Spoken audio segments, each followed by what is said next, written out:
Halo teman-teman, perkenalkan nama saya Alfredo Wijaya Iskandar.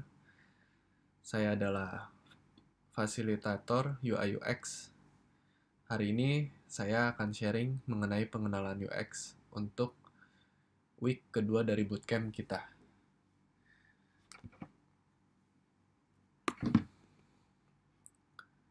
Hari ini ada 3 topik, yaitu UX Flows atau hukum UX, lalu ada Design Thinking, dan ada Community for UI UX Designer.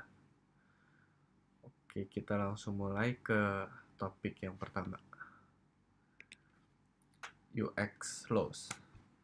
Pertama-tama, pengertian dari UX adalah proses yang digunakan tim desain untuk membuat produk yang memberikan pengalaman yang bermakna dan relevan bagi pengguna. Nah, jadi UX itu adalah proses yang digunakan tim desain untuk membuat produk. Jadi produk di sini tuh bisa produk apa aja ya. Contohnya bisa aplikasi, website, atau juga kemasan, atau kayak mobil, itu semua perlu UX-nya. Jadi user experience atau pengalaman. Saat ngebikin UX tuh kita lebih menitik beratkan ke pengalaman si pengguna. Jadi kita bikin agar pengguna itu ngalamin seenak mungkin saat pakai produk kita. Biar orang lebih nyaman pakainya, habis itu ingin memakai lagi gitu. Contohnya kayak di aplikasi, kalau UX-nya enak itu pasti usernya akan meningkat, habis itu engagement-nya juga lebih bagus gitu. Nah, yang kedua itu laws of UX. Jadi UX itu punya hukumnya. Hukum UX itu pengertiannya adalah a collection of best practice that designers can consider when building user interface. Nah, jadi di sini disebutin kalau laws of UX itu koleksi dari best practice yang desainer pakai saat ngebikin user interface. Jadi hukum UX ini salah satu pegangan saat kita ngebikin suatu desain atau user interface. Nah, contohnya itu ada font restore effect. Nah, ini contoh yang pertama. The font restore effect, also known as the isolation effect, predicts that when multiple similar objects are present, the one that differs from the rest is most likely to be remembered. Nah, jadi di sini contoh yang pertama itu ngejelasin ada beberapa hukum yang sering dipakai oleh desainer-desainer lain karena emang terbukti udah bagus gitu. Nah, di sini font restore effect ini ngejelasin kalau saat satu objek yang bulat ini berbeda dari objek yang lain, maka pengguna akan fokus ke satu objek yang berbeda itu. Jadi kayak lebih kasih sebuah pembeda biar user fokusnya ke si bulat ini. Di sini selain bentuknya beda, warnanya juga beda. Jadi eye catching banget buat pengguna biar bakal diinget gitu.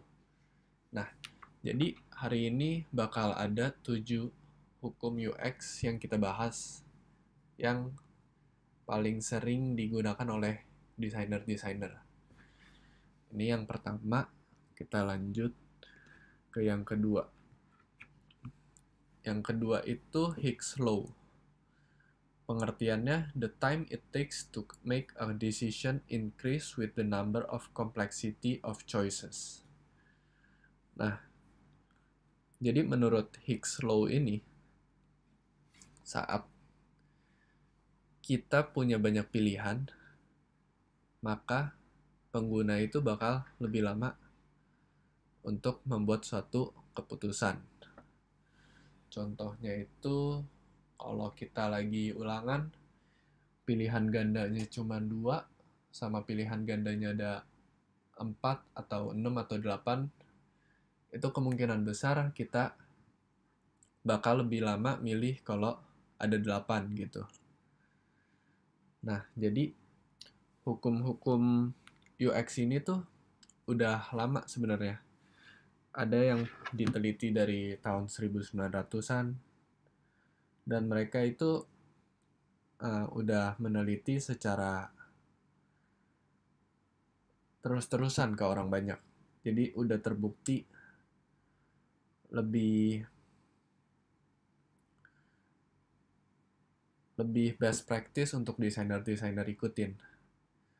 Nah, penerapannya itu juga udah pasti banyak banget, apalagi di aplikasi-aplikasi.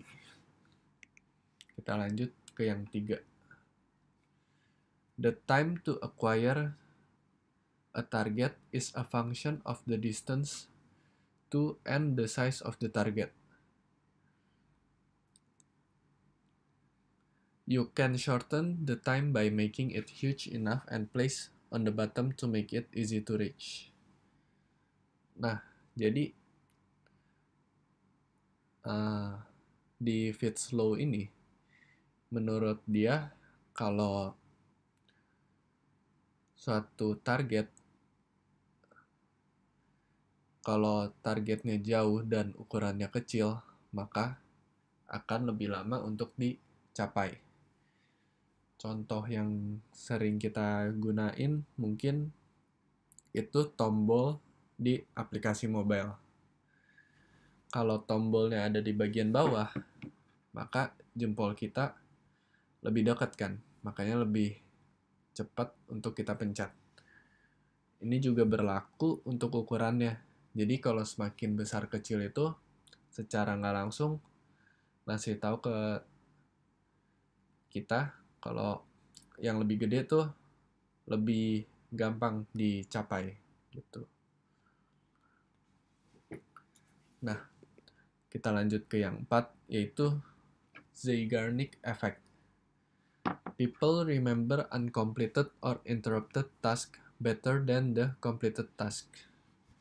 Nah, sering nggak sih kita misalnya kalau udah ngerjain banyak hal,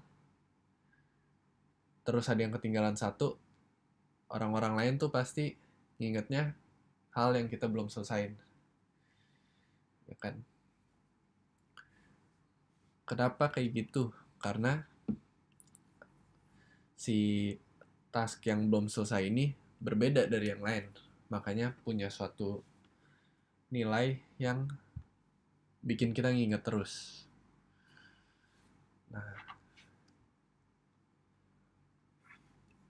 ini contoh visualisasinya. Kita lanjut ke yang berikutnya, yaitu serial position effect. Nah, di hukum ini dia ngejelasin kalau users have a propensity to best remember the first and last items in a series.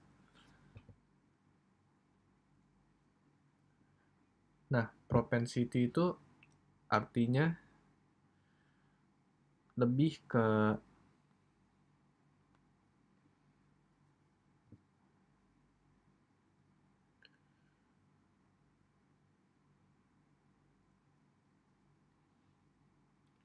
ke kecenderungan.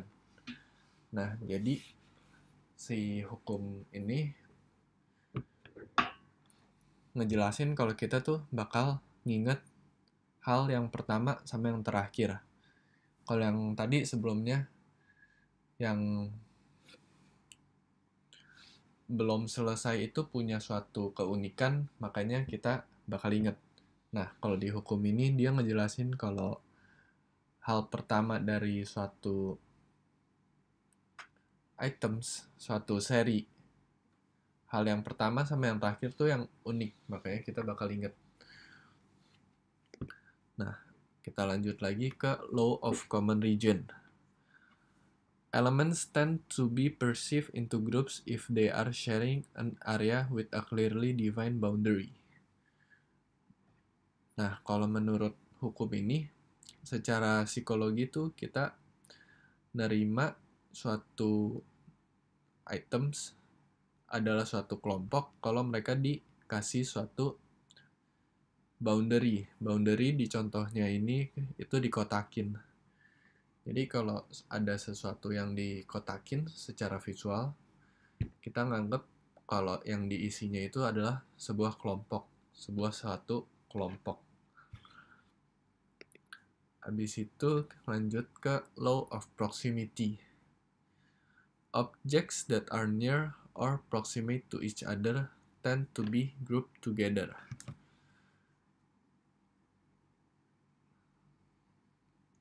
Nah, kalau secara arti proximity itu kan suatu kedekatan. Nah, jadi selain dikasih suatu batas menurut hukum yang sebelumnya, nah kalau objects itu berdekatan, maka dianggap sebagai suatu kelompok. Begitu. Kalau hukum-hukum ini tuh semuanya kurang lebih berdasarkan psikologi manusia. Jadi karena udah sering diterapin di tempat lain, makanya kita jadi lebih mengingat hal-hal kayak gini. Nah, jadi di hukum UX itu kurang lebih ada 7 itu yang paling sering digunakan dalam desain. Nah, kita lanjut ke topik kedua. Topik kedua itu design thinking. Secara pengertian, design thinking adalah proses berulang di mana kita berusaha memahami pengguna, menantang asumsi, dan mendefinisikan kembali masalah dalam upaya mengidentifikasi strategi dan solusi alternatif yang mungkin tidak langsung terlihat dengan tingkat awal pemahaman kita. Pada saat yang sama, design thinking menyediakan pendekatan berbasis solusi untuk menyelesaikan masalah. Ini adalah cara terbaik dan bekerja serta mengumpulkan metode langsung. Jadi pengertiannya ini lumayan panjang ya. Jadi secara singkat, metode thinking tuh apa sih?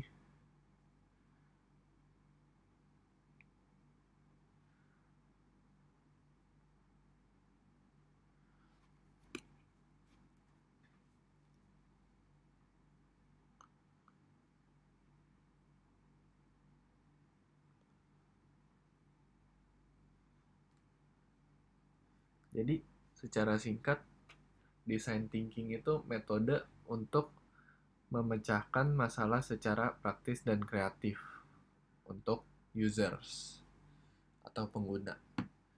Jadi dari design thinking ini kita mau nge-planning untuk memecahkan suatu masalah yang udah ada berdasarkan dengan memakai desain. Ini kalau di dunia kerja, salah satu contohnya tuh kalau sebagai UI UX, kita bakal memakai design thinking. Ini salah satu hal yang paling penting untuk UI UX designer. Jadi kita mungkin bahas tahap-tahapnya dulu biar lebih nangkep.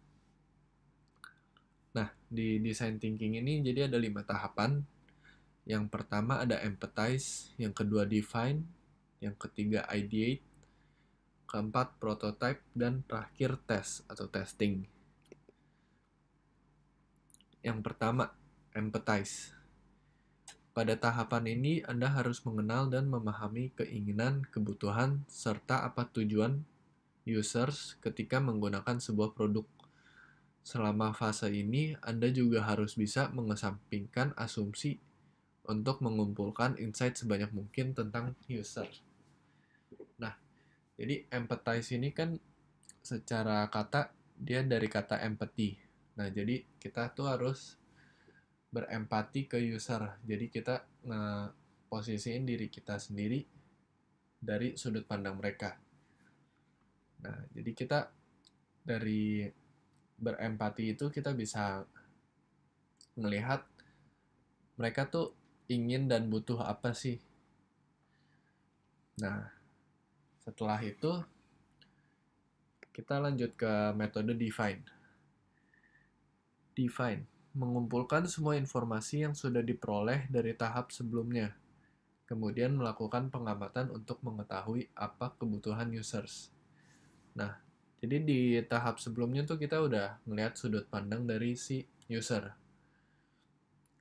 Dari kita melihat dari sudut pandang mereka, kita jadi kurang lebih tahu masalah yang dihadapin tuh bisa diselesaikan dengan cara apa. Masalahnya udah diketahui. Nah, di metode yang kedua ini, kita melakukan pengamatan untuk mengetahui apa kebutuhan users. Jadi kita mencoba ngasih solusi di tahap ini. Nah, setelah define, kita ke tahap ideate.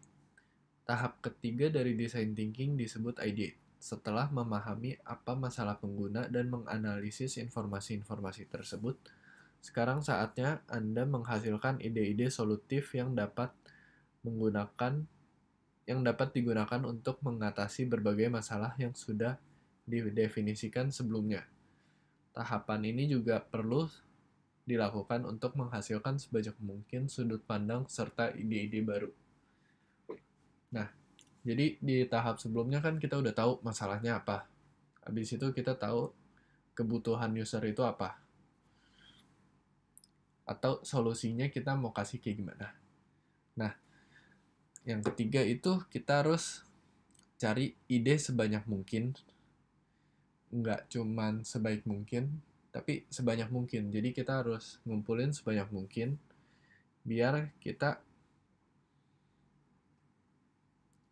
bisa ngerangkum sampai jadi beberapa ide-ide baru yang inovatif gitu. Di proses ideate ini kita banyak metode biar bisa dapat ide-ide bagus. Contohnya itu kita ngobrol sama orang, sama user-user, sama desainer lain mungkin.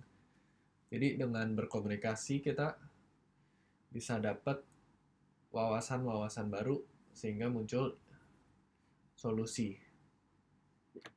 Nah, selain ngobrol, kita juga bisa browsing atau cari di internet. Jadi di internet kan udah banyak banget tuh desainer-desainer lain bikin solusi ABC.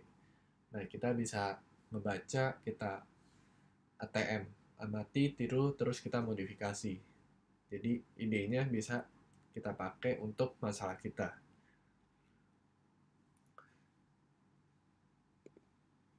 Yang keempat itu tahap prototype.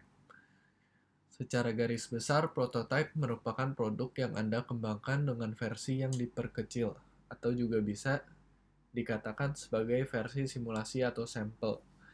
Biasanya desainer akan membuat prototype dalam bentuk sketsa, digital mockup, paper mockup, atau yang lain. Dengan prototype ini, desainer dapat menguji ide dan desain yang dibuat. Nah, kalau prototype ini dalam contoh dunia startup itu misalnya saat kita mendesain suatu aplikasi, proses prototype ini adalah proses di mana desainer itu ngebikin tampilan dari aplikasi itu. Jadi caranya gimana? Caranya kita pakai Figma, kita bikin tampilan-tampilan aplikasi. Nah, dari prototype itu kita bisa ngasih tahu ke user atau orang-orang kalau aplikasi yang akan dibuat itu kurang lebih kayak gini jadinya. Gitu.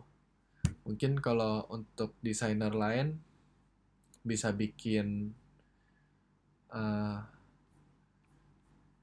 sketsa, paper mockup, atau kayak misalnya contoh arsitek. Mereka kan sebelum bikin rumah jadi, rumah yang benerannya, biasanya mereka bikin miniaturnya kan. Soalnya lebih cepet dibikin, abis itu kalau di revisi dari user, misalnya user kan pasti banyak keinginannya di desain, apalagi user tuh sering ngubah-ngubah. Nah, jadi kalau di metode prototype ini pasti lebih mudah ngubah prototipenya daripada hasil jadinya. Ya kan? Nah, makanya tahap berikutnya adalah testing.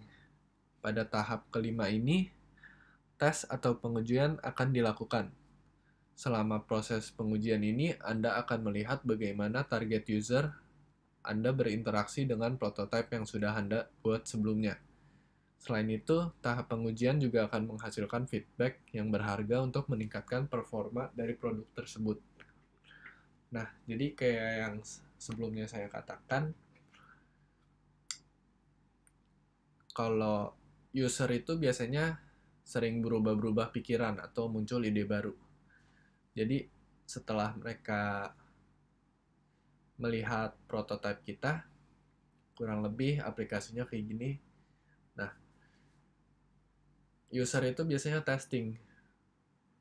Menurut mereka, misalnya gambar ini terlalu kecil atau buttonnya terlalu kecil, kurang ke atas atau ke bawah. Nah, itu namanya testing.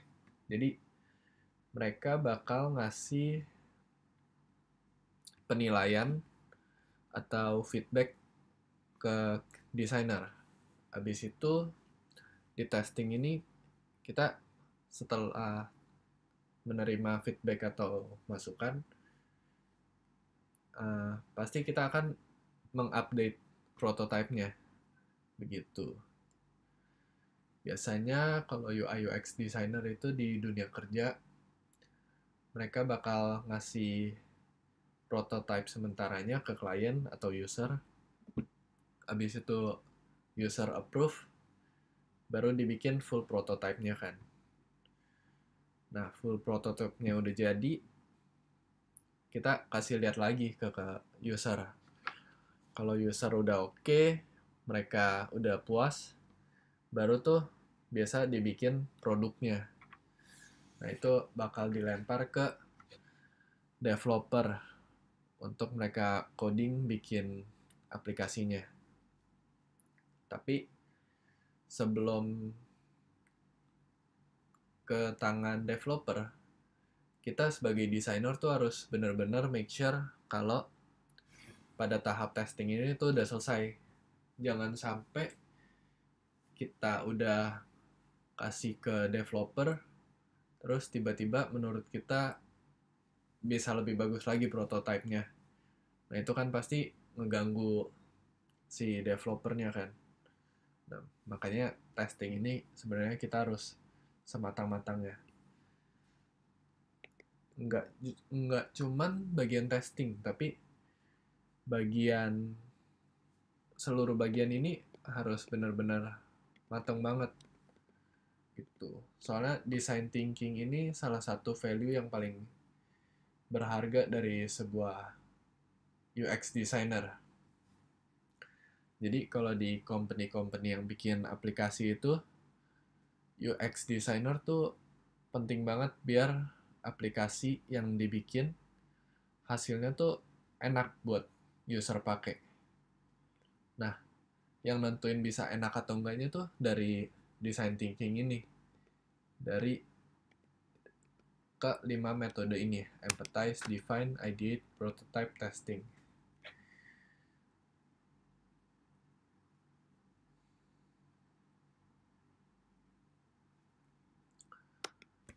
Oke, kita lanjut ke topik ketiga.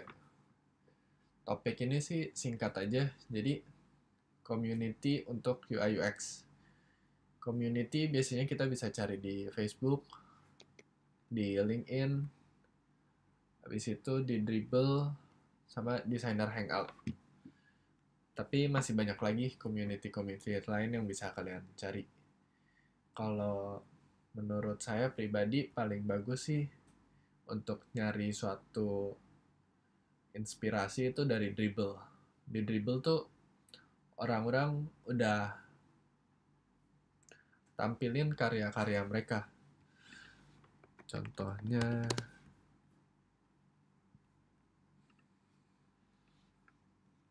di sini. Nah, jadi di Dribbble ini selain sebagai suatu community, Dribbble juga tuh bisa ngasih jasa untuk sebagai desainer ya. Jadi mereka kasih sebagian dari prototipe mereka, habis itu mereka bisa kasih jasa. Nah, mereka kan desain kayak gini, mereka udah bikin, terus mereka posting di Dribbble, kita desainer lain bisa tinggal kopas aja kan. Kenapa desainer tuh pada pengen posting di Dribbble? Nanti kan dicontek orang, rugi gitu kan. Sebenarnya enggak juga. Kayak community atau web kayak Dribbble ini tuh mereka bisa ngepromosiin suatu desainer. Misalnya kita ngelihat desain bagus kayak gini, itu bisa kita save atau like. Otomatis nanti si desainer tersebut akan lebih banyak like-nya. Nah, dari like-nya yang udah banyak, biasanya user atau orang-orang yang pengen pakai jasa desainer, mereka bisa nge-hire. Jadi di sini kita juga bisa majangin portofolio kita biar ada yang nge-reach out ke kita gitu. Jadi buat suatu value ke kita sendiri. Nah, biasanya UI UX designer tuh nyari-nyari community biar mereka bisa dapat project atau juga bisa dapat network.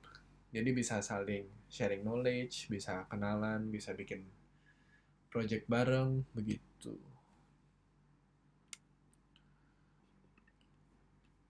Nah, jadi materinya untuk hari ini kurang lebih ada itu 3. Nah, terus juga mau share. Ini salah satu sumber referensi, linknya itu lawofux.com.